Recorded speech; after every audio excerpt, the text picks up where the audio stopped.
자, 매주 수요일 구교형 김은지 기자 함께하겠습니다. 두 분 안녕하십니까? 네, 안녕하십니까? 네. 네. 제가 맨날 두 분 방송에 제가 가서 이렇게 패널도 많이 했었는데 그러니까요. 제가 봤을 때 현 시점에서 가장 진행을 잘하신 두 분이에요. 와, 무슨 아니, 말씀이십니까? 최고의 진행자가 아, 있다고 저는 얘기하시니까. 우리 패널이 패널이 편한데, 최고죠. 네. 이렇게 만날 거라고 상상도 못했는데 사실은 월요일, 화요일 하신 거죠?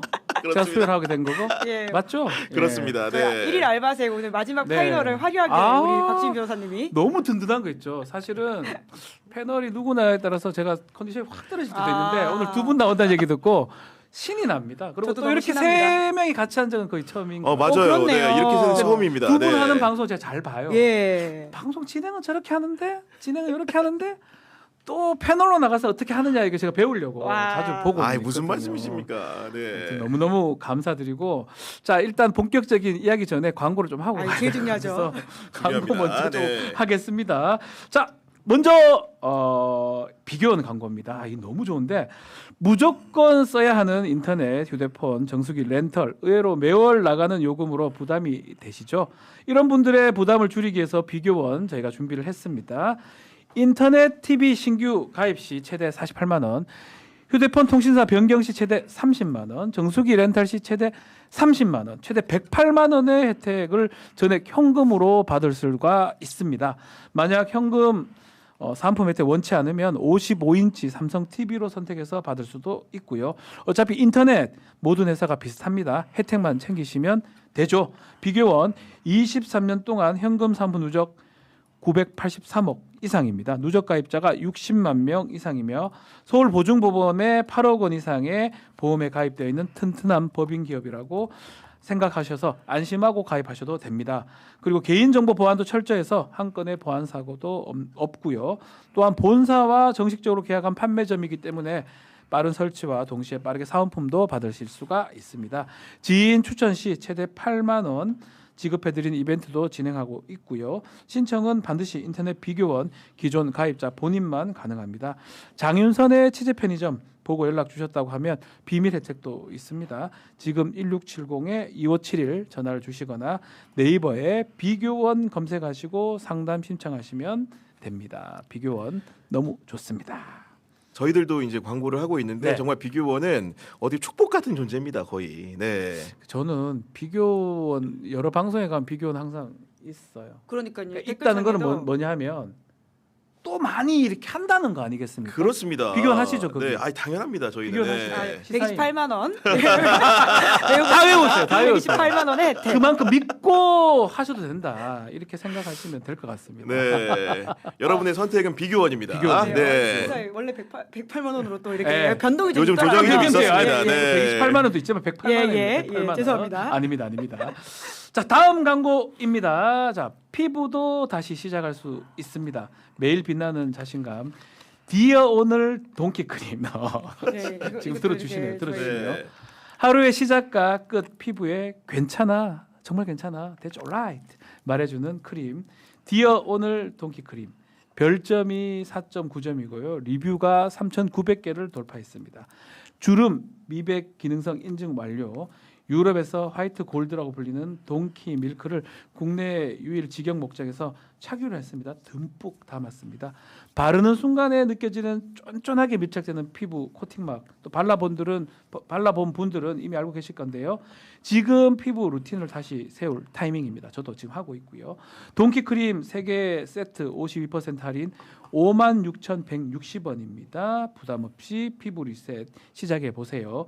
더보기 링크 또는 전화번호로 동키 크림 문자 주시면 안내해 드립니다. 바르고도 광채가 느껴지지 않는다면 100% 환불해 드리겠습니다. 올해는 나에게 피부 선물을 나의 피부 자신감 꼭 선물해 주세요. 동키 크림입니다. 네, 진짜 약간 광채 차이가 나긴 해요. 야, 저도 발라봤는데. 이거 대박이다. 예, 차이 나죠. 눈으로 보면 더 그래요. 대박이다. 그러니까요. 진짜 확연한 눈빛이 변화가. 네. 반짝거려요. 예, 예. 물 묻힌 거 아니죠? 아, 진짜로. 예. 와. 반짝반짝해요. 사실 저는 밤에 이제 한 번씩 발라요. 예. 집에 있거든요. 이거 동키. 근데 뭐 그렇다고 제가 동안은 아니지만 더 노화되진 않는다. 저는 이렇게 얘기를 드릴게요. 핵심이죠. 예. 동안은 아니에요. 네. 노화되지 않는다. 우리 주름. 적토마의 기운을 네. 더 좋게 만들어주는 동키 크림. 크림. 네. 뭐 비슷한 말이니까요. 알겠습니다. 야 시사 야생마라고 제가 늘 말씀드려서. 시사 야생마. 예. 하도 날뛰어서 그런 것 같아요. 제가 올해는 병원년 말띠 네. 해 더 좀 날뛰어 보려고. 어우 네. 너무 좋네요. 아니, 든든합니다. 고소당합니다. 알겠습니다. 변호사인데. 알겠습니다. 자 지금 장동희 대표가 10시에 본인 기자회견, 네, 하고 있죠. 지금 진행 중인 것 같은데 네. 상당히 놀라운 소식. 장동혁 입장에서 그런 소식들이 전해지고 있는 건 맞는 것 네. 같은데 일단은 장동혁 대표가 이렇게 선포를 했습니다. 2024년 12월 3일 선포된 비상계엄은 상황에 맞지 않는 잘못된 수단이었다. 이렇게 말을 했고요. 우리 국민께 큰 혼란과 불편을 드렸다. 국정 운영의 한 축이었던 여당으로서 그 역할을 다하지 못한 책임이 크다. 그 책임 무겁게 통감하고 이 점을 국민들께 깊이 사과드린다. 이런 입장을 지금 내놓은 것으로 소식이 타전되고 있습니다. 이제껏 얘기한 것하고는 다른 획기적인 사과나 기자회견으로 봐야 되는 거 아닙니까? 어떻습니까? 네, 그런데 사실 어제까지의 입장이라고 아, 하는 그러니까 너무 게 달라요. 이게, 예. 이게 사람이 변함이 있어야 되는데 갑자기 아닌데 이렇게 느낌이 들거든요. 그러니까요. 뭐 지금 고성국 TV를 운영하시는 그 고성국 씨가 새롭게 예. 국민의힘 당원으로 입당하지 않았습니까? 그것도 어제 입당을 예. 해가지고 최고위 그 김재원 소식이 전해지고 최고가 있고 입당원서 받았다고 예, 뭐 자랑하고 신방송 중에 그렇게 했다라고 하는 건데 맥락이 그러니까 이런 없는데. 기조 변화라고 하는 게 말만이 의미가 있는 건가? 물론 뭐 말에서 시착할 수는 있겠지만 이제까지 네. 보여줬던 행동들을 본다면 이것이 지금 당장의 위기를 막기 위한 일종의 제스처라는 생각이 들어서 이걸 되게 의미 있다라고 보기엔 전 좀 어렵다는 생각이 들긴 합니다. 네. 그야말로 만시지탄이라고 하지 않을 수가 없는데 아하. 왜냐면은 계엄이 발발한 지 1년이 넘었습니다. 맞아요. 그리고 많은 국민들이 이미 계엄과 탄핵에 대한 판단이 끝난 상황인데 맞아요. 정말 다 지나서 이제 와서야 사후 약방문 격으로 계엄에 대해 사과한다고 말한들 누가 그 진정성을 믿겠습니까? 이렇게 사과하는 이유는 곧 있으면 1, 2월에 윤석열 일당들에 대한 판결이 줄줄이 선고가 예정돼 있기 때문에 그런 예방 조치를 취하기 위한 차원, 지방선거를 치르기 위해서 어쩔 수 없는 최소한의 합의적인 차원 아하. 그런 정도의 호소로 보이는 것이지 국민들이 장동혁 대표가 오늘날에 와가지고 이런 얘기 한다고 해서 믿어줄 것 같지는 않습니다. 자, 그럼에도 저는 조금 장동혁 대표를 걱정할 건 아닌데 장동혁 대표를 뽑아준 저는 그 극우 예. 아니면 극우 유튜버 같은 사람들 그 사람들이 저 지금 기자회견에 대해서 어떤 생각을 하게 될까요? 그건 또 좀 장동혁 대표 입장에서는 고민스러웠을 것 같긴 한데요. 네, 그 제가 지금 국민의힘 그 유튜브 실시간 그거 봐야 돼요. 그거. 우리 댓글 한번 구성 구성해야 TV. 됩니다. 예. 지금. 뭐 네. 신의 한수 뭐 이런 거 봐야 되는데. 지금 동접이 2,300명인데 여기 보면 하나같이 장동혁 대표님 화이팅 그리고 한동훈 물러나라라는 이야기가 많습니다. 그러니까 결국은 하나의 뭐라고 할까요? 말씀하신 것처럼 윤핵인 세력들이 이 문제에 있어가지고 장동혁 대표한테 왜 갑자기 사과할까요?라는 의문을 가질 수 있잖아요. 예. 그런 것들의 어떤 위기를 한동훈이라고 한 타겟을 잡아가지고 아하. 돌파하려고 하는 게 아닌가라는 생각이 들고요. 예. 여전히 한동훈 물러나라, 한동훈 뭐냐라는 식의 비판들이 이 댓글창에는 꽤 있다라는 생각이 듭니다. 아니, 근데 굉장히 모순적인 게 지금 이상해요. 저도 이제 지금 발표 내용을 이상해요. 저도 실시간으로 이제 보고 있는데 네. 어떤 말이 있냐면은 국민의힘은 과거의 잘못은 되풀이하지 않겠다고 하면서 뭐라고 말하냐 다시 과거로 돌아가 국민과 당원께 상처 드리는 일을 반복하지 않겠다고 했는데 우리가 누가 보더라도 장동혁이 상정하는 국민과 당원이 약간 다른 존재로 느껴지거든요. 그러니까요. 우리 국민들 같은 경우는 계엄에 너무나 상처받고 민주주의를 수호하려고 했던 사람인 반면에 그럼요. 지금 국민의힘이 주창하는 당원 중심주의 안에는 그 당원이라는 것은 뭔가 윤건희를 보호할 것 같고 윤석열의 계엄을 정당화할 것 같은 사람들인데 이 양자를 둘 다 놓고 상처드리지 않는 일을 하겠다. 이 얘기가 지금 접하는 저희로서는 상당히 모순적으로 느껴집니다. 공허하다고 이게. 느껴지기도 네. 하고 이 사과가 모순적이라는 생각도 들기도 합니다.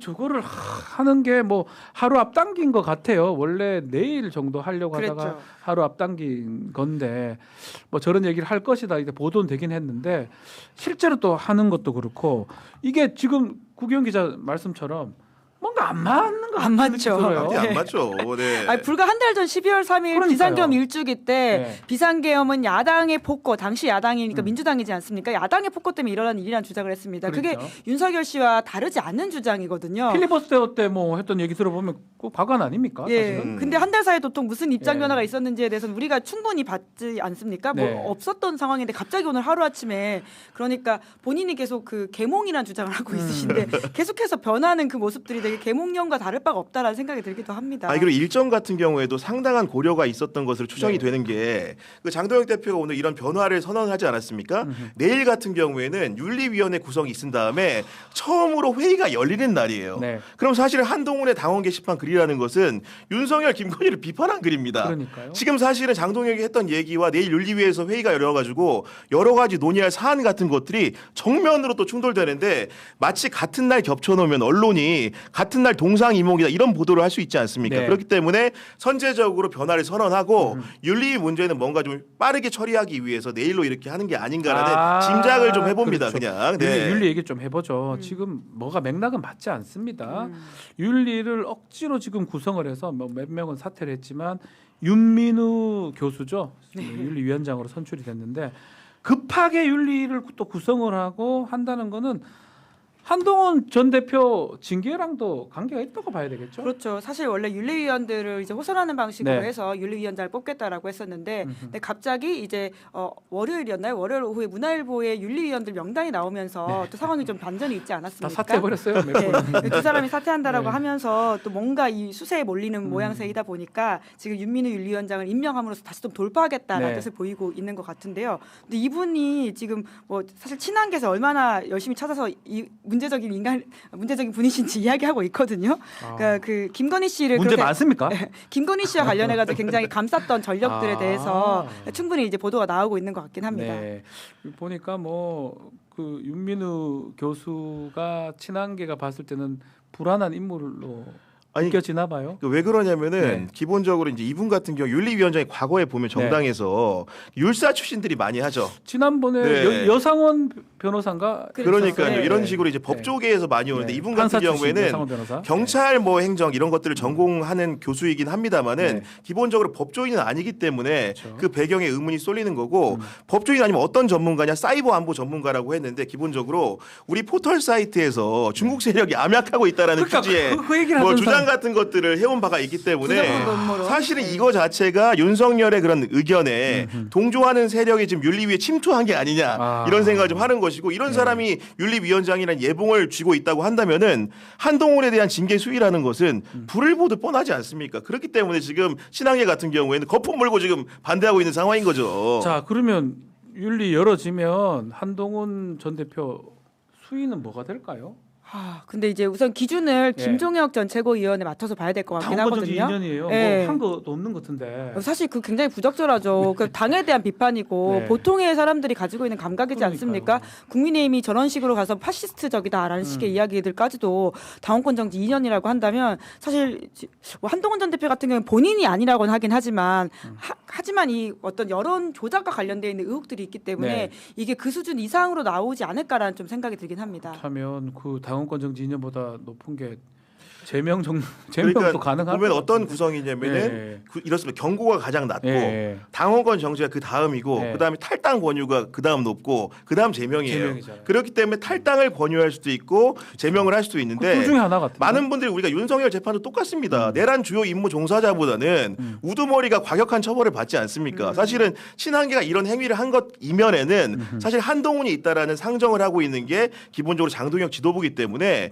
당원권 정지 2년을 만약에 김종혁 최고에 줬다고 한다면은 윤리위의 결정이라는 게 아마도 그 징계 수위를 판별하는 과정에서 김종혁보다는 높게 줄 가능성이 높아 보인다는 아하. 게 세간의 관측이라고 말씀드릴 수 있을 것 같습니다. 이거는 뭐 누가 봐도 뻔한데 근데 저는 참 납득이 어려운 게 한동훈 전 대표는 이 정도까지 왔는데 지난번 필리버스터 했을 때 극찬을 또 했어요. 잘하셨어요. 노고가 많으세요. 많으십니다. 이거는 무슨 맥락입니까? 몰라요. 우리는 다 아는데 본인은 본인의 어떤 미래를 모르시나? 그러니까 이제는 아실라나? 그러니까 그런 차원에서 사실 한동훈 대표가 물론 본인은 굉장히 일관된다고 생각을 할 네. 텐데요. 이게 과연 이제 강단 있게 밀어붙이고 있느냐에 대한 좀 의문이 들 수밖에 네. 없는 것 같아요. 그러니까 당장 이해운 후보자 지명이 있었을 때 굉장히 이 계엄을 옹호한 사람에 대해서 하는 거 맞냐라는 지적을 했었거든요. 근데 사실 거기에 최고봉이 장동혁 대표입니다. 지금 우리가 보기에는. 그런데 장동혁 대표한테는 그 직전에 말씀하신 것처럼 필리버스터 노고 많았다라고 하면서 일정 부분 화해의 제스처를 취한 네. 적이 있거든요. 그러니까 도통 한동훈 전 대표는 지금 어떤 스탠스냐에 있어가지고는 헷갈린다라는 생각이 드는 거죠. 저는 정치인이라면 자기가 핍박 당할 때 그걸 또 메시지를 내 가지고 넘어가야 될 거 아니에요. 네, 강력하게. 그 타이밍이 네. 왔잖아요. 그렇죠. 네. 왜 이래요? 아유 제가 뭐 자꾸 한동훈 대표를 제가 걱정한 건 아닌데 그러니까 좀 답답한 감이 전 있습니다. 저희도 이제 관절하는 입장이 너무 아쉬운 거는 네. 친한계라는 게 국민의힘이라는 울타리를 넘어가지고 싸울 생각을 전혀 안 하는 것 같은 느낌을 많이 주고 실제로 네. 보면은 국민의힘 정치인들 중에서 그나마 팬덤이 있는 거는 한동훈을 중심으로 한 친한계라고 할 수가 있습니다. 네. 얼마 전에도 뭐 킨텍스에서 팬클럽 행사를 했는데 많은 분들이 운집을 했는데 그런 외력적인 부분들 같은 것들을 활용을 잘 하느냐 정작 네. 정말 큰 싸움에서 활용을 못하는 듯한 느낌을 좀 많이 받고 있는 상황인 거고 그러니까 이면에는 어떤 거냐면은 아마도 한동훈이 장동혁에 대해서 사과 제스처도 한번 취했다는 거는 장동혁이 본인에게 쌓인 그런 감정의 골이나 깊이에 대한 이해가 잘 안 되는 것 같다는 생각이 듭니다. 그러니까 제가 알고 있기로는 많은 분들이 당대표 할 때 사무총장을 시켰으니까 장동혁이는 한동훈이의 은덕을 입은 사람 아니냐 이런 식의 착각을 많이 하시는데요.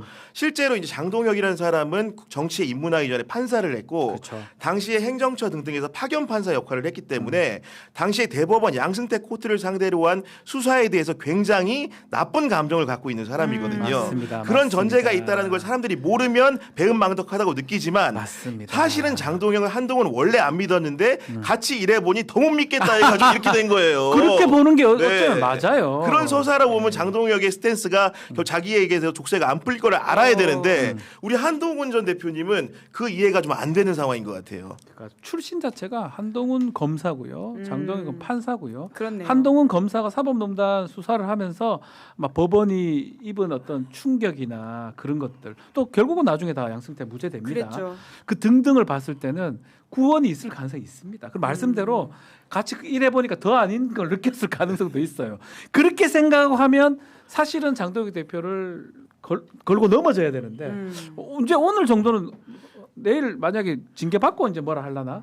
9일에 네. 행사가 있다고 하더라고요. 이번에도 한동훈 네. 전 대표가 아까 말씀하셨던 그 고향에서 있었던 행사 비슷한 네. 것들을 동대문구에서 한다고 합니다. 네. 김경진 전 의원 지역구인데 네. 거기서 토크 콘서트 비슷한 걸 하면서 메시지를 낸다라고 들었거든요. 그때 어떤 정도의 늦지 않나요? 수준일지 뭐 아마 네. 바로 페이스북에 쓸 수도 있을 예, 텐데요. 쓸 한번 수- 살펴보겠습니다. 근데 그때 수준상으로는 보죠? 좀 네. 안 좋은 게 뭐냐면 기본적으로 장동혁 대표가 어쨌든 간에 외견상으로는 그 탄핵의 강을 건너겠다는 취지의 발언을 한 얘기했잖아요. 거잖아요. 우리 조선일보가 코치한 대로 지금 하고 있는 네, 그대로 하고 상황이거든요. 있어요. 그런 네. 상황인데 그렇게 되면은 한동훈이 장동혁을 물어뜯기가 사실은 메시지적으로 애매한 상황이 되는 상황에서 그러니까요. 윤리위는 열기고 과거의 잘못 제 말이 그 신속하게 말인 거예요. 처리를 한다고 타이밍이 하면 안 된다니까. 그때 뭐라고 말을 할 안 겁니까? 된다니까. 일찍 따졌어야지 이 문제를. 안 된다니까 타이밍이 안 맞아요. 타임 33분 실기가 전에 많은 거죠. 네. 한동훈 전 대표가 페이스북을 하나 올렸네요. 진종호 의원의 그 민주당의 민낯이라고 하는 매관매직을 비판하는 글을 공유하는 거. 요거 하나 있습니다. 그 뭐 쓸데없는 소리 하고 있노.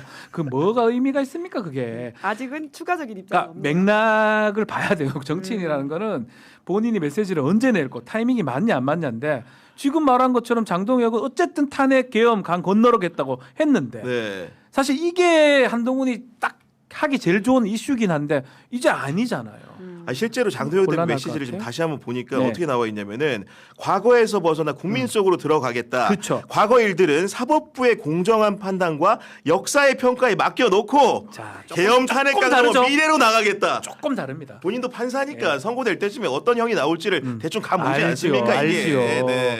자, 지금 국민의힘 장동혁 대표가 전당원 뜻을 물어서 당명 개정하겠다. 요거 지금 입장 발표를 했습니다. 네. 요 얘기는 계속 있었어요. 네, 그랬죠. 당명 바꿔야 되겠다. 이런 얘기는 있었는데 뭐 이거를 얘기하는 거는 뭐 또 다른 얘기는 아닌 것 같아요. 예, 연말에 그 특별한 얘기는 의원들 아닌 돌아가면서 것 같아요. 만나고 네. 상임위별로도 만나고 네. 그리고 선수별로 만나면서 여러 가지 고언들이 있지 않았습니까? 쓴소리를 면전에서 한 의원들도 꽤 있었다라고 하는데요. 그럴 때 이제 장동혁 대표가 당 이름도 바꿀 수도 있다라는 취지의 이야기를 하다 보니까 그때부터 언론사에서 단독이라고 하는 명으로 기사가 나왔었는데 이게 사실 근데 말씀처럼 딱히 의미가 있다고 보기 뭔 어려운 의미가 있어요? 게 그럼 바꿔라. 아니, 과거에도 몇 번이나 새누리당에서 바꿨잖아요. 예, 자유한국당으로 이름을 바꾼 바가 네. 있고요. 자유한국당에서 국민의힘으로 바뀐 그러니까요. 건데 과연 뭐 그전에 내용이 미래통합도 한번 했죠. 아, 미래통합당도 한번 갔죠. 청교한 미래통합, 시절인데요. 자유한국당. 네. 오히려 뭐 이름 바꾼다라고 하니까 뭐 바꿔. 바꾸는 이름에 대해서도 일정 부분 비판과 조롱이 섞인 것들이 있어가지고 이제 그러니까요. 과연 효과적일까 싶긴 합니다.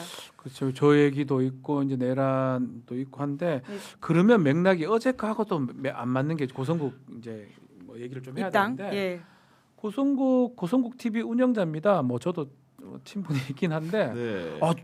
저분이 저기 입당하면서 입당의 변이 참 놀라워요. 김재원 최고위원이 입당하라고 해가지고 입당해서 받아주겠다. 그래서 거기 던져져 넣었다. 이제 하겠다.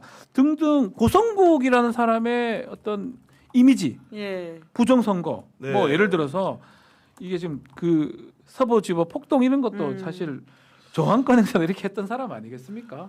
예, 뿐만 아니라 윤호개인 중에 윤호개인 아닙니까? 예, 그 고성국 씨 같은 경우에는 사실 윤석열 씨의 어떤 재임 기간에도 네. 굉장히 보수 유튜버, 뭐 극우 유튜버로서 혹은 그 당시 뭐 공통파 진행을 하긴 했었지만 네. 관저에 가가지고 꾀술을 먹으면서 이야기를 나눴다라고 하는 풍문들이 있지 않습니까? 네. 실제로 이명수 기자가 또 그런 이야기들을 확인해준 바도 있는데요.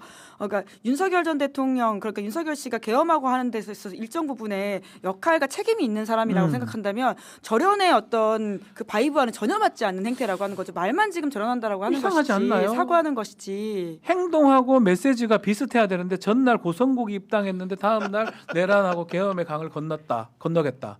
이게 맞나요? 아니, 제가 뭐 이해를 못하는 건가요? 세간의 많은 분들이 알고 있기로는 고성국이라는 분이 평론가에 그치지 않고 사실상 윤석열 정부의 정무적인 판단에 네. 여러 차례 영향을 끼쳤다고 지금 세간에 알려져 있지 그렇죠, 않습니까? 그렇죠. 그런 사람이기 때문에 기본적으로 윤석열의 탄핵에 반대하고 계엄을 정당화하는데 일선에 서가지고 뭔가 시청자들과 만나가지고 활동을 했던 분입니다. 그런데 장동혁 대표 오늘 워딩을 보면은 그런 부분들을 극기하겠다는 건데 그런 메시지와 고성국의 입당이라는 것은 안 맞죠, 안 너무 어울리지 않는 것이고 입당을 해서 과연 네. 평당원에 조용한 영향이 끼칠 것이냐. 빅스피커기 때문에 아마도 당의 진로와 운영과 관련해서 여러 가지 의견을 내놨을 때 과연 장동혁 체제가 감당할 수 있을 것이라는 생각이 드는 것이고 막 당장 오늘 같은 경우에도 이러저러한 선언을 내놨는데 고성국 씨의 입장이 상당히 궁금합니다 지금. 네. 고성국 입당을 했는데 바로 탈당하시는 거 아닌가 싶기도 하고 모르겠어요. 지금 뭐 이해가 사실 안 되고 그 고성국 씨가 그때 기억나시겠지만 국민의힘이 그 자유통일당 그 우파 정당한테 공천 좀 달라 요번 지방선거 할 때 등등의 요구를 했던 기억이 나거든요. 네. 아마 대구 경북이나 좀 좋은 곳 때 앞으로 입당한 게 그런 거와도 연관성이 있을 수 있을까요? 그건 어떻게 보십니까? 그냥 입당했을까요? 저는 조금 갑자기 입당할 이유는 없거든요. 그럼요. 당원도 그때 아닌 사람이. 굉장히 저도 예. 뭐 당원 가입이 가능한가요? 뭐 이런 식으로 물어보고, 말을 하면서 예. 일종의 퍼포먼스를 한 거잖아요. 그렇죠. 특히나 방송에서 예. 퍼포먼스 한 겁니다. 고성국 사실은. TV가 133만 구독자가 어마어마해요. 있고 그 아침에 소위 말하는 극우 지지층들을 굉장히 몰아오는 채널인데요. 네. 오늘 아침에만 하더라도 보면 지금 진짜 지식인 윤민우 윤리위원장이라고 해서 이 윤리위원장을 띄워주는 방송을 했고요. 와우. 네. 예, 그리고는 이제 제 그냥 추정인데요. 지금 정도의 그 고성국 씨 스탠스라면 오늘 장동혁 대표가 이런 발표를 하는 거를 모르지 않았을 것 같다라는 생각이 들고요. 그러면 어떤 부분에서는 서로의 그러니까 뭐라고 할까요? 그러니까 한동훈을 정리하는 계기로서 오늘 그 기자회견을 하고 네. 하지만 앞으로는 더욱더 당원 중심으로 무언가를 하겠다라는 생각을 하고 있는 게 아닌가라는 네. 예측을 해보는데 왜냐하면 여기 이제 오늘 나오는 방송을 정리해 놓은 내용 중에 하나가 우리가 이길 수 있다니까 이대로라면 잘하고 있다는 뜻. 장해찬 한동훈 징계 안 하면 100만 당원 들고 일어날 것 이런 것들이거든요. 그리고는 윤리 명단 유출 엄정 조사해야. 이런 스탠스만 보더라도 그러니까 오늘 정도로 한동훈 이슈를 끊어내고 계속 자기 중심으로 가겠다는 뜻이 아닐까라고 예측해보기도 지금 합니다. 그리고 장동혁 대표가 와. 그 새로운 미래를 기약하면서 구체적인 그 청사진도 내놓았는데 네. 그중에 첫 번째가 청년 중심 정당이라고 선언을 했는데 2030 청년들을 우리 당의 실질적인 주역으로 만들겠다. 인재 영입 공개 오디션을 해가지고 선발된 인재들을 주요 당직에 배치하겠다고 했는데 여기서 약간 불안한 느낌 오지 않습니까? 사실은 이게 생각나는 사실 우리 청년들이 청년 있죠. 그분들이 네, 갑자기 이렇게 대규모 입당을 해가지고 네. 당에서 활동을 하는 그런 광경이 저 같은 경우에 그려지는 상황이고 두 번째로는 이제 전문가 중심의 네트워크 정당을 만들겠다 이렇게 하면서 매주 수요일에 민생 경제 점검회의를 개최하겠다고 하는데 네. 사실은 이게 여당 때 해야 될 일을 지금 야당 때 하겠다는 게 야당이 왜 이걸 해요? 약간 굉장히 뭐 어색하게 느끼는 분들이 맥락- 많을 것 맥락이 같고 안 마지막으로는 맞고. 예. 국민공감 연대를 하겠다. 약자 연대, 뭐 정치 연대 이런 것들을 해가지고 기본적으로 이런 연대체 같은 것들을 만들어서 노동 약자 등을 위한 정책을 담당할 당내 부서도 만들겠다고 했지만은 과연 그런 전략과 전술을 국민의힘이 과거에 표방한 적이 있는지라는 의문이 벌써부터 드는 게 사실입니다. 야, 오늘 뭐 이제 이 기자회견이 끝나면 또 평가나 이런 게 있을 것 같지만 지금 뭐 속보로 지금 들어봐도 맥락은 좀 안 맞습니다. 안 맞는 것 같기도 그렇죠. 하고 또 그 시점이 한동훈 전 대표 징계랑 또 엮여져 있고 고성국 씨 입당도 그렇고 등등이 막 탁 와닿지는 않는데 어쨌든 간에 쇄신하려고 하는 뭐 그런 상황 아닌가. 뭐 선거도 있고 있으니까 막 그런 걸로 보고 결국은 이렇게 빨리 하는 게 저는 재판하고 무관하지 않다고 보거든요. 네. 1월 9일 날 구형 나올 거예요. 우두머리 사건. 그렇죠. 그날 네. 그날 내란 변론 우두머리? 종결됩니다. 예. 그렇습니다. 네. 1월 9일 날 뭐 저는 사형 구형할 거로 보거든요. 특검에서 그거 나오고 1월 16일 날 체포 방해했던 특수공무집행 방해죄 16일 날 선고가 됩니다. 예. 그게 선고가 되면 그 선고하고 다음에 있을 선고가 배치되기는 어려워요. 판결 이후에. 그렇다고 보면 이제 어쩔 수 없이 선고가 되는 거 국면이라고 봤기 때문에 빨리 한 거 아니겠나 이런 생각이 들거든요. 그래서 제 생각으로도 그렇고 네. 지금 사실은 9일에 이제 조은석 특검이 네. 그런 사형 최고형을 구형을 한다고 하면은 여론 지형이라는 것이 또 한 번 흔들리는 그렇죠. 상황에서 결국은 특검이 사형을 구형했는데 국민의힘은 답은 무엇이냐 이런 얘기를 들을 수밖에 없기 때문에 예방 조치로서 7일에 이틀 전에 이런 식의 조치를 취했다는 생각이 드는 것이고 네. 게다가 이제 백대현 부장판사 같은 경우에도 체포 방해 저지 사건 관련해 가지고 네. 변호인단이 기일을 좀 미뤄달라 이런 식의 주장을 했지만은 구속기간 연장과 무관하게 나는 내 갈 길 가겠다 네. 그날 선고하겠다고 선언해 놓은 상황이기 때문에 또 실형의 선고라는 것도 굉장히 빨라질 가능성이 네. 높아졌거든요. 결국은 그 사법부의 파고라는 것들을 국민의힘의 자력으로 넘을 수가 없기 때문에 선제적으로 이런 조치를 취하지 않을 수가 없었다 이렇게 보여지고 보니까 당근책도 좀 엿보이는 게 예. 어떤 식의 얘기를 해놨냐면은 당원 중심의 정당을 만들겠다고 또 해놨어 내가 그럼요. 보니까 지금 많은 당원들이 또 이제 이 결정에 대해서 네. 사실 갑론을박이 있을 거 아닙니까? 그러니까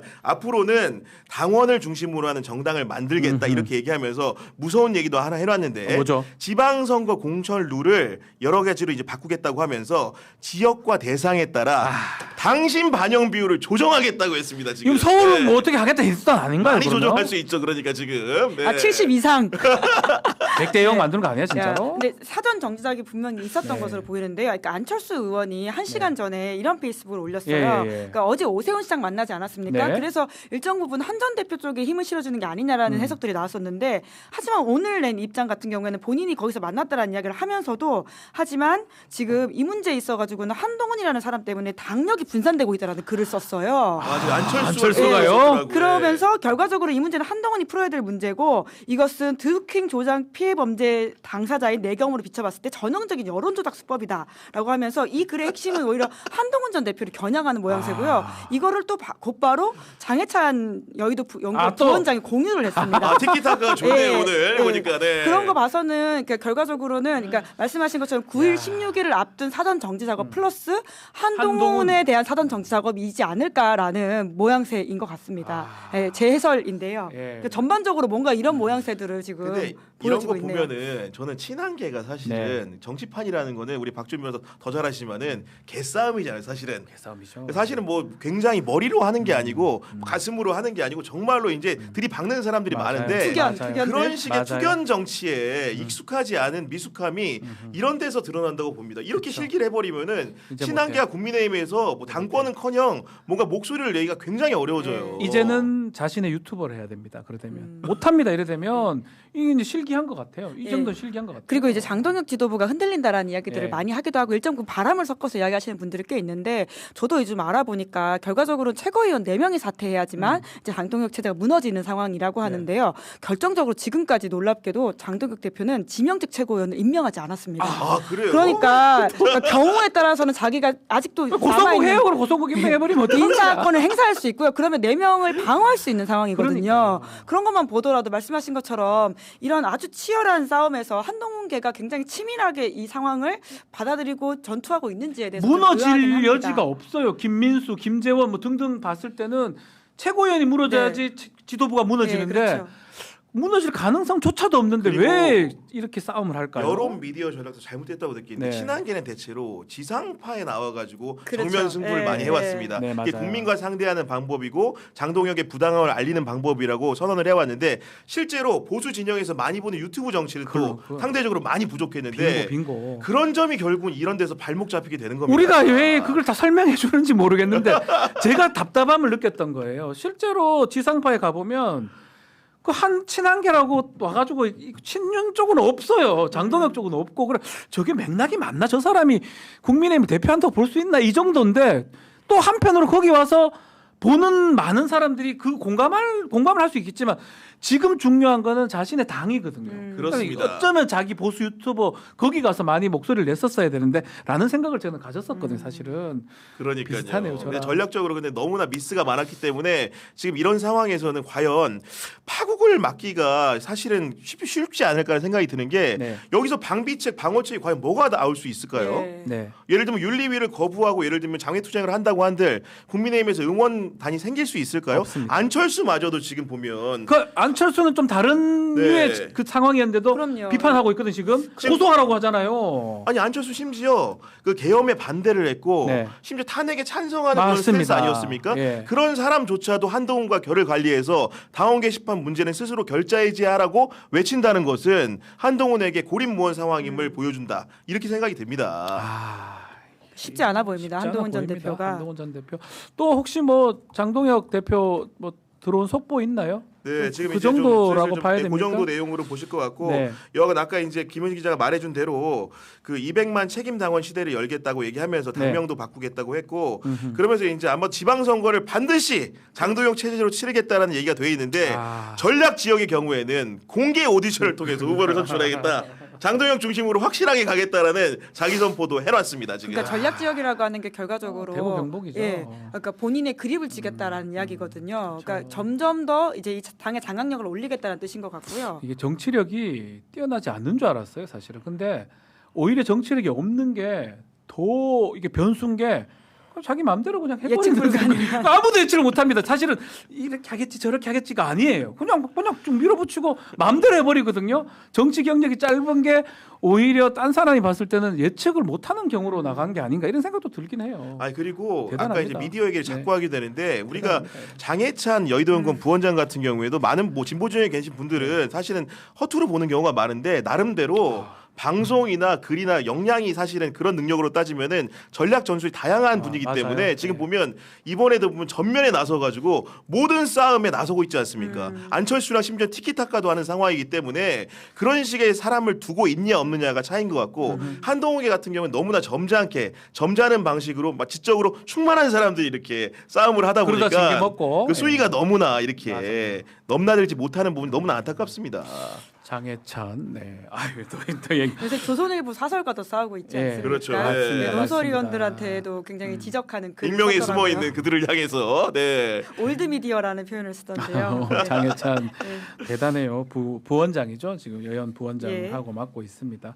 저도 뭐 장해찬 개인적으로도 좀 오랫동안 알았는데 참 대단하다고 한편으로 어떤 의미의 대단한 건지 내가 더 이상 말을 못하지만 어쨌든 꾸준하게 대단하게 제가 만약 한동훈이 대표였다면 장해찬 같은 사람을 잡았어야 되지 않았나 이런 생각을 잠깐 해봤어요. 지금 공천을 안 줘버리니까 네. 이게 거기서 완전 꼬여버렸죠 네. 지금. 그냥 네. 잠깐 해봤어요. 뭐 제가 네. 뭐그 한동훈이 아니기 때문에 뭐 의미 없는 얘기지만 자 그 재판 얘기 조금 해보겠습니다. 네. 재판이 지금 백대현 부장이 하고 있는 체포 방해죄 1월 16일 날 그 계속 미뤄달라는 이유는 뭘까요? 결론 제기에 뭐 했는데 결과적으로는 내란 우두머리 사건보다 뒤에 하자라는 이야기였지 않습니까? 그렇죠. 이제 그런데 이미 뭐 영장이 나와버린 상황이어서 그런 상관은 없죠. 이게, 구속하고는 상관이 없는 네. 것 같은데. 근데 이게 보면은 네. 결국 변론을 제기하겠다는 거는 선고 일정을 기본적으로 이제 이런 전략 같아요. 지금 상황을 보니까 체포 방해를 저지한 부분은 물리적으로 입증할 수 있는 증거가 너무나 차고 넘쳐서 그러니까요. 사실 이거는 무죄를 쓸래야 쓸 수가 맞아요. 없어요. 이건 정말 절차적 하자도 없는 상황인데다가 그런 상황이기 때문에 그래도 내란 우두머리 재판부터 선고 받아보자. 만행하라. 왜냐하면 그거는 우리가 생각하기에는 공수처 수사 과정에서도 위법적인 부분이 있을 것 같고 지기현 부장 판사에도 막연한 기대겠지만은 구속 취소를 한번 했으니 절차적 하자로 혹시나 그런 식의 변수가 있지 않을까라는 가정하에서 그 사건 선고가 나게 되면 우리에게 유리하게 나게 되면 나머지 사정들도 바뀔 수 있다라는 맞아요. 막연한 기대 때문에 이겁니다. 이런 네. 주장을 하는 게 아닌가 싶어요. 구속은 상관이 없어요. 구속 네. 영장이 그렇죠. 추가 영장이 네. 발부됐기 때문에 구속하고는 상관없이 뭐 저도 이제 변호사 하다 보면 판사님 얼굴 계속 봐요. 재판장이나 주심 보면 알아요. 아씨 유죄구나 이거. 아 내심을 깨뜨려. 알죠. 입모습만 봐도 알아요. 눈빛만 봐도 알아요. 아이 큰일 났다 이거 어쩌지 이거. 실형인데 그 다 알아요. 그 모를까요? 변호사가 그 일을 하고 있는데 근데 백된 부장이 이렇게 밀어붙이는 모습 봤을 때 또 그러게요. 여기 사건에 문제가 하나가 있어요. 체포 방해도 있지만 그 뒷부분에 국무회의 표결권 맞아요. 침해가 있어요. 아, 네. 그렇죠. 요거는 불가분적으로 내란 우두머리치하고 네. 연결될 수밖에 그렇죠. 없어요. 아. 이게 막 두려울 것 같아요. 만약 여기서 유죄를 하면 사실은 서울중앙지법의 옆부예요. 백대현 재판부는 20 몇 분가 옆부고 예. 직위원부하고 그냥 옆에 분데 달리 판단할 수 있어요. 무죄를 쓸 수가 없는 상황. 없어요. 네. 아 그런 걸 지금 보고 있는 거 아닌가 저는 그런 생각을 했었거든요. 최대한 안타깝다 이런 생각도 했어요. 그런데 백대현 부장이 눈 다 맞춰 안 됩니다. 선고하겠습니다라고 해버렸거든요. 어쩝니까 이런 생각이 들어요. 뭐래도 막힌 길이다라는 생각이 들긴 예. 합니다. 그리고 또 엊그제 직위원 재판부도 직위원 재판장이 이제 화를 냈더라고요. 예. 화를 내더라고요. 드디어 제가 화를 보니까. 냈어요. 네. 그게 좀 얼마나 화가 신기하더라고요. 났으면. 예. 네. 드디어 화를 냈고 화를 내니까 혹시 보셨는지 모르지만 윤석열 그 피고인 모습 좀 부동자세 예, 얼음이 됐더라고요. 예, 예. 겁을 먹고. 진짜 나 큰일 예. 났구나를 예. 이제 현타가 왔나 보네요. 검사 본인도 뭐 법조인이니까 아마 예, 그런 예, 걸 알 것 예. 같긴 해요. 재판장에 아. 몇 번 가봤으니까. 직위원 또 이제는 좀 바뀌는 건가요? 아니 어떻게 그러니까 보십니까? 직위원 제일 잘하시는 부장판사도 분이. 사실은 직위원 부장판사가 엄밀하게 얘기하면 그렇게 절차를 중시하는 분 아닙니까? 그렇죠. 지난번에 구속 취소 결정을 했을 때도 그 절차와 시간을 꼼꼼하게 따진 분인데 이런 상황이었어요. 그러니까 특검 측이 발언하는 과정인데 야 그 검사는 기본적으로 수사 검사가 아닌데 왜 발언을 하냐 이런 식으로 이제 변호인단이 말을 하면 안 된다고 계속 딴지를 거니까 직위원 부장이 여러 차례 중재를 했어요. 형식적으로 들어보고 아니면 내가 정리하겠다고 했는데 계속해서 네. 김용현 변호인단이 물불 안 가리고 따지다 보니까 너무나 화가 나서 내가 언제 이런 적 있냐고 하면서 계속 말씀드렸잖아요. 3번이나 말씀드렸잖아요. 제가 변호사님들 말씀 막은 적 있어요? 네. 이러면서 이제 세게 나온 거거든요. 제가 이제 네. 직위원 부장과 20년 직위원 예. 20년 넘는가? 야. 2002년부터 봤어요. 20년 넘었네요. 야.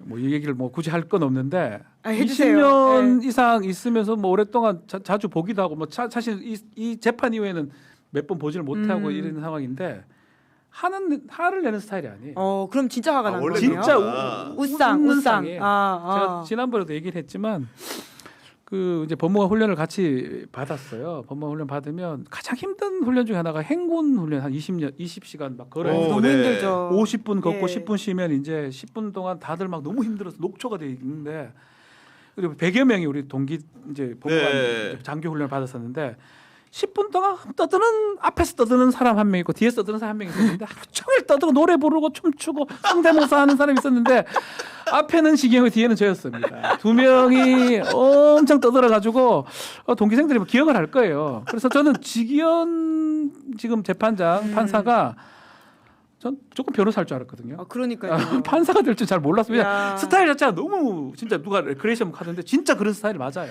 그러니까 아마 누구랑 이렇게 막 저는 뭐 민사 재판 같은 걸 잘할 수 있는 스타일이에요. 머리도 비상한데. 근데 가정법원도 어울릴 네, 것 같고. 가정법도 예. 어울려요. 조정 붙이는 거 잘하. 맞아요. 그러니까 판사가 이제 사실은 다 막 엄하게 할 필요는 없거든요. 그렇죠. 사근사근하게 진행하는 가사 것도. 재판에 뭐 엄하게 하면 그거 망쳐요. 그럼요. 이렇게 얘기하고 이렇게 해가지고 이렇게 가사 재판 끌어가면 그런 거는 직위원 판사가 잘할 수 있어요. 예. 근데 문제는 구속 취소 그것도 문제고 저 엄중한 사건에서 자꾸 저렇게 재판 하니까 진행을. 이제 문제긴 한데 자 결과론적인 얘기를 하면 결국은 저는 아주 중한 선고를 할 것이다. 그러니까요. 예. 이렇게 저는 예상을 아니 해요. 그리고 어제 이제 사실은 제지하는 네. 직위원 부장판사의 워딩 속에서 전 답이 있었다고 어. 봅니다. 기본적으로 그 특검의 수사 결과도 그렇고 우리 국민들이 모두 목도한 게 계엄 선포를 통해서 국회를 봉쇄하고 한 행위들이 네. 결국 민주주의와 자유주의를 지시시킨 행위지 않습니까? 그런데 어제 이런 대화 과정을 보면서 우리 직위원 부장판사님께서 그렇게 상대편 말을 못하게 막느냐?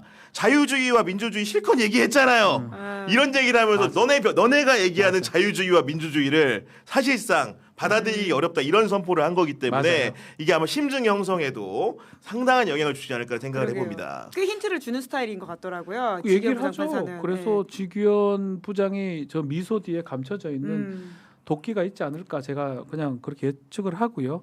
뭐 웃으면서 저렇게 하는 것 같지만 그는 뭐 본인 스타일이에요. 근데 저는 저는 엄중한 재판에서 고쳤으면 좋겠지만 뭐 그건 사람 뭐 스타일 고치기 쉽지가 않잖아요. 저도 저기 군판사 할 때 그런 얘기 좀 들었었거든요. 너무 밝게 진행하신다고요? 밝게 진행하거나 제가 사투리도 많이 쓰고 이러니까 아, 사투리가 무슨 뭐라카노! 소리예요? 그래서 이래가지고 그 방청했던 사람이 놀랐던 적도 있어요. 예. 웃어보소하고 뭐 이렇게 뭐 그렇게 제가 했던 기억이 나는데 그게 저는 뭐 지금 제가 그걸 못 봤기 때문에 모르는데 지기현 재판장이 재판 진행하는 보니까 나도 창피해요. 아니, 지금 그렇게 해서는 안 되겠다. 유튜브 업계에서 네. 우리가 세설로 하는 반전 시나리오는 네. 좋아. 그러니까 이건 시나리오 그냥 네. 가정이고 상상일 뿐입니다. 네. 기본적으로 조은석 특검이 야, 너 제발 무기징역 구형만 해달라. 네, 네. 내가 그냥 사형으로 반전 시나리오 쓴다. 아, 뭐 이런 식의 오히려 지금 내가 그 얘기가 뭔가 세게 지금 나간다. 그러니까 네, 더 네. 세게 올려서 친다.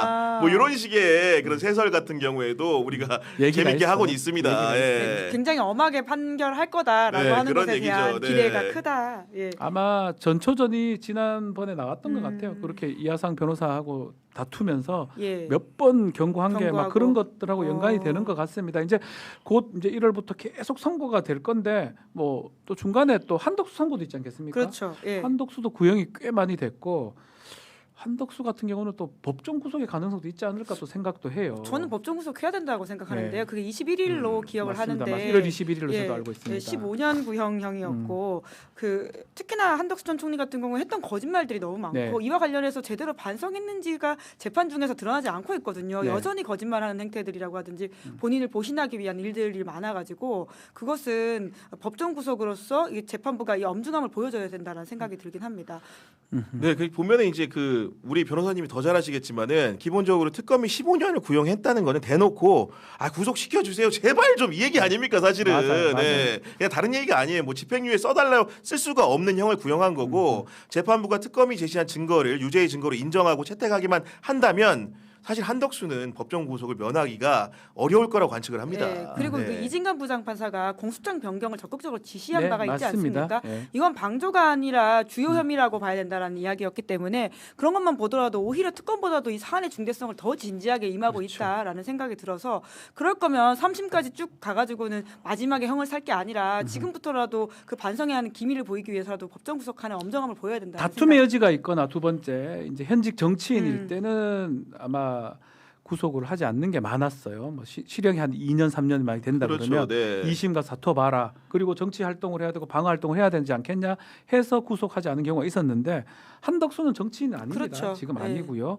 그리고 만약 실형이 저는 중형이 나올 거로 보는데 예컨대 7년 8년 그 정도 나오면 구속 안 할 수가 없어요. 그러니까요. 그 사실은 그렇게 되면 더 문제는 저는 또 영장을 기각했던 판사들 그럼요. 그때랑 그 재판 때랑 사정 변경이 많이 네, 되지 않았거든요. 맞아요. 이때는 뭐 네. 기각시켜 버리고 박성재고 뭐 싹 다 기각시켜 버리고 앞으로 만약에 한덕수가 법정 구속이 돼 버리면 그 영장 판사들 책임도 저는 좀 있지 않나 생각을 좀 해봅니다. 아, 그럼요. 네. 박성대 전 장관도 2번이나 영장이 기각되지 않았습니까? 그러니까요. 이 상황들의 중대성에 대해서 너무 법원이 제대로 판단하고 있지 못하다라는 생각이 들고요. 특히 그 CCTV 같은 거 보면 아니 이걸 보고도 저런 판단을 했나? 납득이 안 돼요. 예. 아니 그리고 납득이 안 지난번에 영장 판사 기각을 할 때도 이제 여러 가지 증거 관계나 행적에 관련해 가지고 다툴 여지가 있다고 했으니까 우리가 법원에서 많이 다투고 다 보지 않았습니까? 영상으로도 봤고 유죄의 심증이라는 것이 판사뿐만 아니고 실제로 방청객뿐만 아니고 우리 보통 시민들 같은 경우에도 한덕수의 재판을 보면서 많은 분들이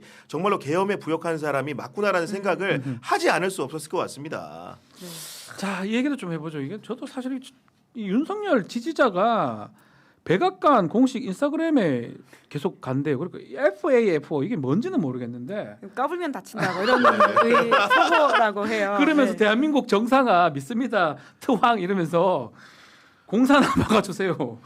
이게 뭡니까 이게? 네, 트럼프가- 우리나라 공산 다 되고요, 있어요. 트럼프가 부하로 올 거라고 하는 믿음이 몇 번씩 지금 뭐예요, 저 사람들? 배반 당하셨거든요. 그래서 FAFO. 뭐 이번이 처음은 아니고 뭐 윤석열이 지금 저렇게 부정선거로 고생을 하고 있는데 트럼프가 와가지고 구해준다고 심지어 항공모함 들고 온다 뭐 이런 네. 식의 음모론들이 있지 않았습니까? 트럼프 대통령이 한국에 왔을 때 단 한 번도 언급하지 않았고 관심이 없었기 때문에 이거는 그냥 망상에 불과한 이야기라는 생각이 드는데 이번만이 아니라 저 종종 백악관 인스타그램 들어가거든요. 예.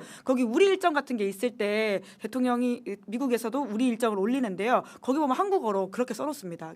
윤석열을 풀어달라, 윤 플리즈 뭐 이런 식으로 뭐 이런 식으로 꽤 많이 하더라고요. 아니 근데 저도 왜 이러죠, 이 어제 사람들? 인스타그램에 가가지고 네. 게시 글들을 이렇게 쭉 한번 살펴봤는데 네. 우리가 사실은 그 글을 이제 안 본 분들 같은 경우에는 네. 좀 가볍게 생각할 수가 있는데 저는 굉장히 심각하게 느꼈어요. 음. 왜냐면은 이게 뭐 이재명 대통령에 대한 뭐 비난뿐만이 아니고 심지어 네. 이분들이 한글로만 올리는 게 아니고 영문으로도 올려요. 영문으로 근데 그 백악관 그 인스타그램을 보는 사람들 같은 맞아요. 경우에는 한국 정치를 잘 모르는 세계인들, 네. 그 언론인들 아니면 미국인들이 자국민들이 많이 보지 않겠습니까? 그런데 한국이란 나라를 굉장히 오해할 것 같다. 마치 이제 독재 공산화된 국가로 이제 여길 것 같고 그 마두로의 그 체포와 관련해 가지고 그러니까요. 사실은 저런 인스타그램 올린 건데 그러면 조합을 해가지고 뭐 이런 명드로 이런 식으로 예를 들면. 아니 그런 식의 조어까지 해가지고 아, 그래요? 말도 안 되는 글들을 많이 올려놨는데 야. 그 빈도라든가 내용의 깊이에 비춰볼 때 과연 이거를 우리가 방기하고 놔둬도 되는 것인가라는 생각이 많이 들었습니다. 이것도 문제지만 저는 국민의힘 정당 얘기하지 않을 수가 없는데 정치인들이 베네수엘라 마두로하고 그렇죠. 이재명 대통령 예. 같은 등등의 공사나 등등 얘기를 하거든요. 뭐 그걸 진짜 그렇게 믿고 하는 건지 아니면 고의로 하는 건지 알 수는 없지만 이런 논평이 이게 좀 선을 넘는 거 아닙니까? 아유 그런 적이 사실 베네수엘라는 거의 뭐 기승전 베네수엘라 타령들을 예. 정말 많이 하고 있는데요. 그러니까 뭐 맞지도 않고 사실관계도 아니고 아무것도 그러니까, 아닌데 네. 국격을 좀 떨어뜨린다는 우리가 건 공산 국가예요? 부끄러워해야 독재 되는 국가예요? 니네가 독재 국가 아니에요? 윤석열이가 그랬던 거 아니에요? 독재 제가- 국가를 꿈꿨죠. 계엄을 통해. 제가 봤을 때는 베네수엘라 마두로하고 굳이 연결하려면 너네 두목 윤석열이었어야 되는 거 아니에요? 아니 공산 독재 국가면 일단 인스타그램 접속이 안 됩니다. 지금 접속의 그런 자유를 누리는 것만으로도 아니, 우리나라가 맥락을- 얼마나 민주주의 국가인가. 아니 예. 맥락을 이재명이 뭐 독재를 합니까? 뭘 합니까? 그걸 저게 붙여가지고 저거를 하는 정치인들도 그렇고 저는 좀 이런 게 좀 납득이 안 가. 진짜 저는 우리 구 기자님 말씀대로 이렇게 계속 하면 한 10%는 먹힌다고 생각하니까 계속 하는 건가 이런 생각이 그러니까요. 들어요. 정말로 이제 그 여론 지형을 국내에선 사실은 설득력을 많이 잃어버렸죠. 네. 우리 온 국민이 계엄을 받고 재판 상황들을 통해 가지고 학습이 돼 있다 보니까 그 10% 안 되는 한 줌의 지지율이라는 것들이 점점 더 하락 추세인데 그렇죠. 미국에서는 물정 모르는 사람들이라고 생각하니까 그 대상으로는 마치 한국을 악마화시킴으로써 이재명 정부를 악마화시킴으로써 그릇된 환상을 이제 불어넣는 우리가 미국에서도 이런 열렬한 지지를 받고 있다는 식의 또 그 방어를 빌려와 가지고 국내에 있는 사람들 설득하는 수단으로 활용하는 것은 아닌가라는 생각을 해보게 됩니다. 모스탄 베네수엘라. 기억나네요. 예. 모스탄이라는 사람이 와가지고 윤석열 씨 만나려고 시도했었었고, 그러니까요. 그 극우 지지자들과 함께 해가지고 어떤 행사들을 굉장히 많이 하지 않았습니까? 그 굉장히 극단적인 개신교 사람들과도 행사가 있었던 것으로 기억하는데, 맞습니다. 예, 그 부분은 사실 한국 사회의 큰 과제라는 생각이 들긴 해요. 베네수엘라 이걸 보면서 공사나 얘기하면서 우리나라가 베네수엘라다 이렇게 얘기하는데 말도 안 되는 얘기인데도 제가 이거 왜 무서워하냐면 최근에 우리나라 이재명 뭐 공사나 그 20대 청년들 조사를 해보니까 그 40% 이상이 그렇게 생각한다는 걸 보고 좀 깜짝 놀랐거든요. 네. 예. 우리 애들 대부분 그 절반에 가까운 애들이 그렇게 생각한다는 건데 그래서 우리 아이한테 물어봤어요. 네. 우리 아이들이 이제 그 무서운 게 뭐 게임 같은 걸 많이 하면 게임에 이제 대화도 하고 하면 일베 문화가 오랫동안 이렇게 있다 보니까 안 없어진 거 아니냐 이런 생각도 좀 무섭다는 생각이 들더라고요. 그 자녀분이 뭐라고 답하셨어요? 그래서? 우리 지금 군대 가 있는데 괜히 또 얘기하면 그 죄송해요. 얘기하면 예, 예. 원래 이준석을 되게 좋아했었어요. 그러니까 그 그렇구나. 나이 때 어떤 예. 그 주류 문화가 확실히 있는 것 그래서 같아요. 제가 계속 잘 봐라 하다 보니 좀 이제는 바뀌어가지고 군대 가 있는 상황인데 약간 불안해요. 제가 느끼기에도. 정말 이럴 때 청년들. 팩트 체크를 많이 해줘야 해줘야 됩니다. 예. 근데 안 하고 넘어가고 일베 그냥 그 이미 MB 때 있었던 거거든요. 네. 그것도 항의도 우리 이사가 항상 그 얘기했던 건데 했었어야 되는데 이렇게 하는데 안 하고 넘어가다 보니까 우리 젊은이들 20대 그럼요. 40% 이상이 이상하게 생각을 하고 그 또 믿고 있지 않습니까? 뉴스타파가 보도했던 리박스쿨도 사실 예. 이제 그런 맞아. 것들을 예. 이렇게 전반적인 어떤 기조들이 잡혀가고 있다라고 하는 건데, 그러니까 웃기만 하면 안 되겠다는 네. 생각이 또 박진 변호사님 말씀 들으니까 네. 좀 웃으면 더 안 진지하게 됩니다. 해야 될 것 같네요. 아니 그리고 네. 저는 더 이제 불만인 건 뭐냐면은 그 요즘 젊은 세대 일부의 얘기이긴 하겠지만은 그 청년들이 공산주의란 개념을 모르는 것 같아요. 그러니까요. 공산주의라는 거는 아예 무계급이고 쉽게 얘기해 무소유기 때문에 국가가 모든 생산수단을 독점하는 겁니다. 그러면 우리 청년들이요 사실 할 수 있는 일들이 굉장히 제약이 되고 실제로 우리 부모님들이 주식 투자를 못하는 사회인 거예요. 아무것도 못해요. 근데 그런 사회를 자산이 없는 게 그거를 우리가 공산주의라는 개념으로 정리하는 건데 지금 청년들은 과연 커뮤니즘의 그런 어휘를 알고 개념적 정의를 알지도 못한 상태에서 예. 공사는 그냥 나쁜 거 예. 윤석열과 반대되는 거 예. 이런 식으로 사고하고 이렇게 언선을 중국 하는 것 혐오. 자체가 중국이 공산주의 국가도 아니에요 이제는. 그러니까 개방형 사회주의입니다. 심지어는 그런 개념 정의도 안 돼, 공부도 안 된 말들이 나오다 보니까 답답합니다. 그게 더 답답한 거죠 지금에. 해야 될 일이 많네요. 그래서 제가 이렇게 목소리 자꾸 높이는 게 우리 이제 어쩌면 이제 기성세대들은 그냥 너무 당연한 거기 때문에 아유 무슨 헛소리하고 앉아 있네 너무 갔던 건데 이제는 이런 것도 하나하나 짚어가지고 알려줘야 되지 않나 그러니까, 그런 생각을 네. 해봐요. 네, 기성세대의 역할이 필요하네요. 예. 우리가 다시 좀 냉전 시대로 돌아가서 한번 공산주의가 뭔지를 다시 한번 근데 그들에게 국제 질서가 알려줘야 되지 진짜 않을까. 가짜 예. 도생으로 가고 있으니까 그러니까, 그 네. 인식하는 세계관이라고 그렇죠. 하는 게 좀 더 열심히 알려줘야 된다라는 어깨가 무겁네요. 맞습니다. 하여튼 좀 지켜보기로 하고요.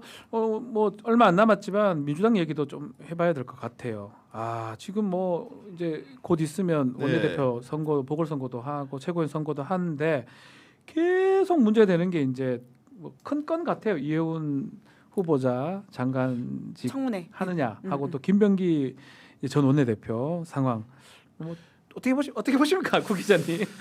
사실은 네. 김병기 전 원내대표 문제에 대해서는 사실은 그 당내라든가 지지자라든가 지금 방송을 보는 시청자들의 가치 판단이 대다수 끝났다고 봅니다. 왜냐하면 사실은 스스로의 현명한 결정을 촉구하는 상황이 이른 건데 사실은 본인이 인터뷰를 통해 가지고 자진 탈당은 없다라고 밝힌 상황이기 때문에 뭔가 좀 이렇게 꼬이게 상황을 만든 게 아닌가 싶고 지금 지난주부터 계속 모든 언론 지상에 김병기를 둘러싼 의혹이 빠지는 날이 없어요. 그거 네. 자체는 정치인 김병기를 수호하고 지키는 것도 정말로 억울한 측면에서는 중요하겠지만은 더 크게 당을 생각하고 당원들을 생각하고 이제 대통령이나 정부를 생각한다고 한다면은 뭔가 스스로가 결단할 때는 해야 되는데 그런 식의 매조지음을 짓지 못하는 부분에 대해 가지고 굉장히 아쉽다는 생각이 드는 것이고 이해운 문제는 좀 약간 각도를 좀 다르게 봅니다. 여러 가지 의혹이 있긴 하지만은 지금까지 제기된 의혹들 중에서 분명히 잘못한 부분이 있는데 과거에 그런 청문장이 섰던 부분과 다른 점이라고 한다면은 예를 들면 갑질 문제는 이렇습니다. 네. 그간의 사람들은 갑질 문제가 제기되면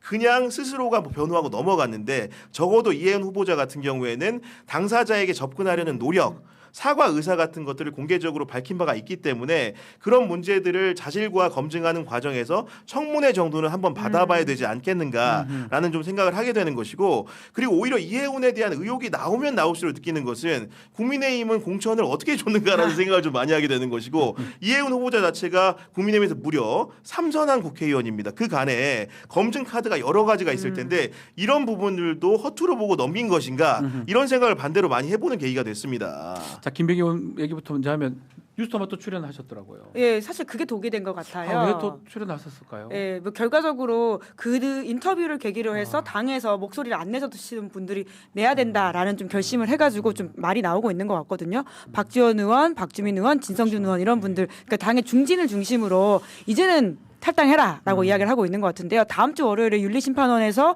뭐 결정이 나온다고 하더라도 이미 너무 늦었다라는 판단들이 있는 것 같고요. 그 사이에 김병기 전 원내대표가 좀 스스로 탈당하는 모양새를 취해달라라고 계속 좀 압박을 넣고 있는 것 같습니다. 그 전까지만 하더라도 좀 개인적인 인연이라든지 조심스러운 지점들이 있어서 말을 좀 아꼈던 것 같은데요. 그 뉴스토마토 유튜브가 오히려 좀 기폭제가 되지 않았나라는 생각이 듭니다. 제가 그때 예전 진행하던 그러셨죠. 녹화로 진행을 했더라고요. 좀 그것도 좀 놀랍다. 얘는 왜 나갔을까요? 네. 아니 저는 그 심산이 좀 이해가 안 되는 게 본인은 아직도 지금 그 현실을 수용하지 못하는 부분들이 있는 것 같아요. 억울한 그리고 게 유일하게 있을 수 지금 있죠. 워딩이 바쁘는 흐름은 뭐냐면은 보좌진들에 대한 얘기는 공개적으로 좀 달라지고 있어요. 그러니까 보면은 보좌진들과 관련해 가지고 무조건 적대시하는 초반의 태도보다는 뭔가 누그러지고 있는데 보좌진의 태도는 갈수록 더 적대적이 되는 것 같아요.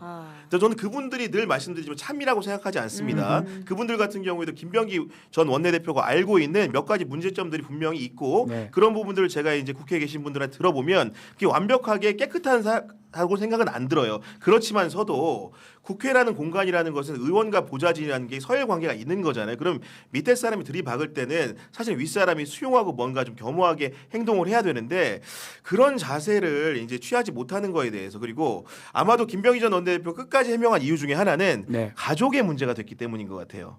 사실은 김병기 전 원내대표 혼자의 그런 문제였다고 한다면은 이런 일들이 덜했을 것 같은데 그러네요. 부인의 문제로 번지고 아들의 문제로 번지다 보니까 이게 내가 만약에 방패막이가 안 돼주는 순간 한꺼번에 가족이 다 쓸려올 수 있다라는 그런 위기감이 제가 뭐 사례를 전범을 안 드리겠지만 그런 과거 사례 같은 것들을 검토한 바 여기서 무너지면 안 된다라는 생각이 자기 보호적인 본능이 아하. 심하게 발현되고 있는 것 같습니다. 네. 참 아쉬워요. 이게 뭐 갑질 논란으로 시작이 된 건데 이게 을질이 될 수도 있는 상황. 왜 이건 뭐 그게 잘했다는 건 아니지만 많이 가진 사람하고 또 적게 자산이 있는 사람하고 붙잖아요. 그럼 적게 있는 사람은 뭐 알려진 바가 없기 때문에 매우 유리합니다. 뭐 이건 제가 계속 얘기하지만 박나래 씨 사건도 저는 뭐 좀 정도의 차이는 있지만 비슷한 유형이라고 맞아요. 보거든요. 예. 아니, 연예인이 불리한 거예요. 유명인이 불리한 거고. 뭐 김병기 의원이 불리하다고 볼 수밖에 없던 그렇죠. 상황이고. 네. 뭐 그리고 사실 이제 그 전까지만 하더라도 개인 의혹에 불과한 것들이었었는데요. 네. 강선우, 김병기 그쵸. 녹취록이 나오면서 공천, 사실은 이게 황금. 사이즈가 확 커진 그러니까요. 이슈거든요. 뿐만 아니라 지금 이제 사실은 그게 2022년입니다. 그리고 본인이 개인적으로 부인이 돈 받았다라고 하는 의혹은 2000년이고요. 2020년, 2022년 이렇게인데 지금 심지어 2024년 공천까지도 지금 문제 삼으려고 하는 그러니까요. 목소리가 있잖아요. 네. 그러니까 이게 당 전체로 이 상황이 번지는 거에 대해서 김병기 전 원내대표는 책임감을 지고 탈당은 지금이라도 하는 게 맞지 않을까 싶습니다. 사실은 뭐 그게 바람직해. 어떻게 이혜원 후보자는 인사청문회가 한 19일 정도 될 것 같아요. 네, 근데 심지어 시간이 이제 많이 남아있잖아요. 이틀을 이틀하고 하겠다라고 3일, 4일, 5일이라 10일이라 10일. 막 모르겠어요. 막 하고 싶은 말 하는데 하게 되면 다 국민의힘 요구 아닌가? 국민의힘 있을 때 있었던 일 아닌가 다. 네, 아니 그런데 어떻게 좀 버틸 것 같습니까? 버틸 것 같습니다. 이혜훈 후보자가 지금 적극적으로 정책 관련자들을 만나가지고 이야기를 나누고 있다고 하고요. 네. 뿐만 아니라 청와대의 기조가 우선은 청문회까지는 좀 봐달라라고 하는 것이기 때문에 여당 입장에서도 뭐 그렇게까지 안 할 수는 없는 상황인 것 같고요. 우선 청문회에서 기조와 내용과 그리고 여론을 보고는 이후에 어떤 인선을 판단하지 않을까 싶긴 합니다. 그 국민의힘이 질문하면 예 국민의힘이 있을 때 그랬습니다라고. 그럼 뭐라?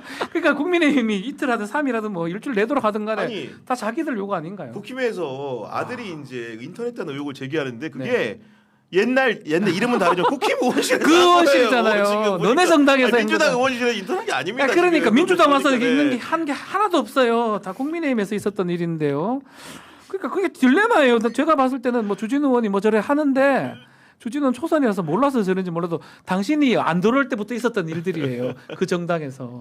그래서 참 저는 이게 국민의힘 이틀 하고 3일 한다고 이틀 하고 싶다고 하는데 하라 하면 누가 손해고 누가 이득인지는 저는 모르겠습니다. 그리고 이제 전국적으로 사실 이혜훈 후보자가 좀 반사이익을 누리는 것 같은 느낌인 거는 국민의힘이나 민주당이나 지금 당내에 소란스러운 상황들이 맞죠. 발발해 있기 예, 때문에 예. 사실 단일 이슈로 이혜훈 후보자 이슈가 부상이 있었으면 사실 언론의 중심이라는 것도 거기로만 다 집중이 될 텐데 저도 취재를 해봐서 알지만 세력을 분산하게 돼 있습니다. 맞습니다. 우리가 보면은 한동훈 빙고. 단계도 취재해야 되죠. 빙고. 김병기 김병기 의원도 취재해야 해야 되죠. 이혜훈만 할 수가 없어요. 딱 세 개로 사람이 아니기 때문에 크게 세 개로 움직이잖아요. 이혜훈 후보자 혹시나 지명이 결론이 돼가지고 만약에 취임을 하게 된다면은 전국적으로도 굉장히 운이 좋았다라는 평가를 사후적으로 할 수밖에 없을 것 같습니다. 정말 이 공직 맞는 것도 운빨입니다. 관운이 정말 관운이 크죠. 이게 예. 하필 이 시점에 하필이면 장동혁 오늘 또 이것도 해버리고 내일 되면 또 한동훈 징계 나오고 이러면 또 글로 다 가거든요.